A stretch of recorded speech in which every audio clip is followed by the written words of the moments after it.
Bom, ainda sobre neurose, o termo neurose foi apresentado pela primeira vez em 1769 pelo médico William Cullen, normalmente para nomear doenças nervosas, distúrbios psicológicos, né? Um difusor importante deste vago conceito foi o pai da psiquiatria, Philip Pinel. Então, as consequências, por exemplo, dessa inicial conotação persistem ainda hoje. Né?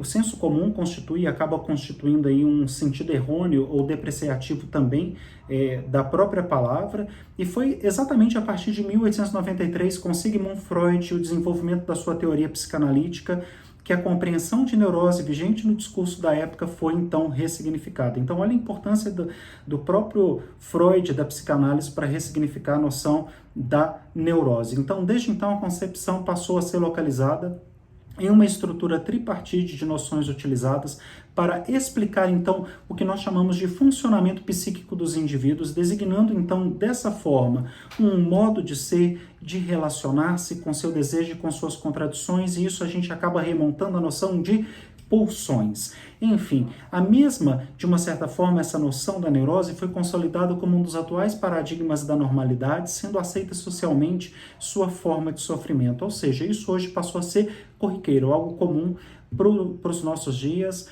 como parte, inclusive, da própria vida humana. Então, a psicanálise, ou a própria teoria freudiana, a neurose, vista por ela, é um mito individual. O que isso quer dizer? Né? Que seu funcionamento se dá a partir, por exemplo, da constituição do sujeito, desde fatos primitivos, né, que tem a ver com aquelas pulsões originárias, primitivas, primárias, que eu comentei anteriormente, que podem ter ocorrido na infância, em alguma outra época da vida desse sujeito, desses indivíduos. Portanto, a sua atividade é geralmente uma resposta a eventos antigos, né, ou eventos antigos, em constante repetição e reedição. Isso quer dizer que esse processo ele acaba vivendo um ciclo de repetição e reedição.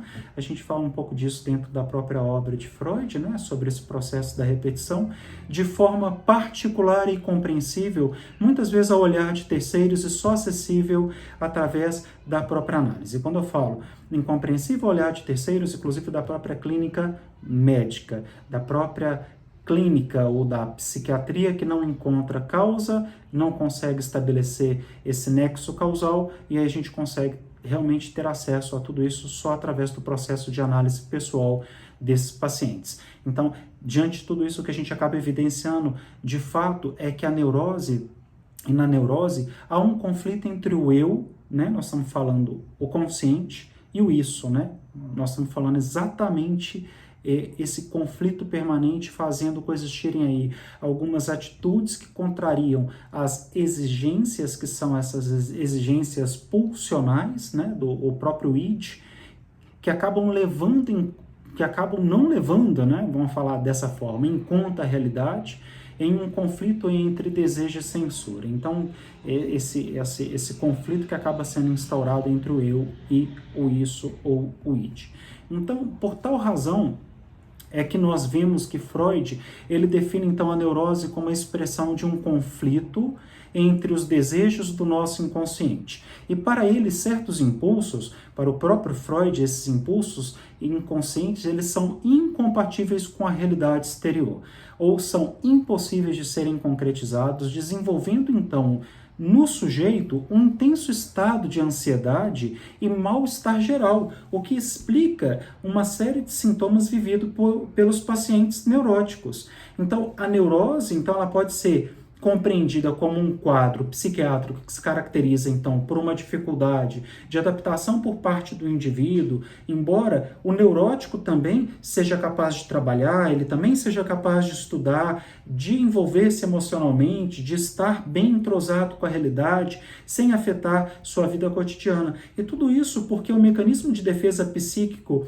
a esses embates utilizado pelos neuróticos é o que nós chamamos comumente na psicanálise de recalque ou recalcamento. Então, esse recalque comum é que acaba afastando esses conteúdos indesejáveis ou conflituosos da consciência, mas os mantém aí recalcados, reprimidos, inacessíveis no inconsciente. Então, esses conteúdos inconscientes, eles acabam em algum momento podendo vir à tona, e eles buscam incessantemente vir à tona, como no caso do vulcão que eu acabei ilustrando, né, que parece estar em repouso, mas que existem elementos internos em constante movimento, tentando em alguma forma, em algum momento vir à tona, emergir, né? E no caso, vale esclarecer que é tudo isso uma forma de explicar de maneira simbólica, na forma de sintoma, que esses sintomas, eles acabam ecoando. Então nós não estamos falando que o que vem à tona são as experiências vividas pelos pacientes, são as lembranças, os traumas, mas são representações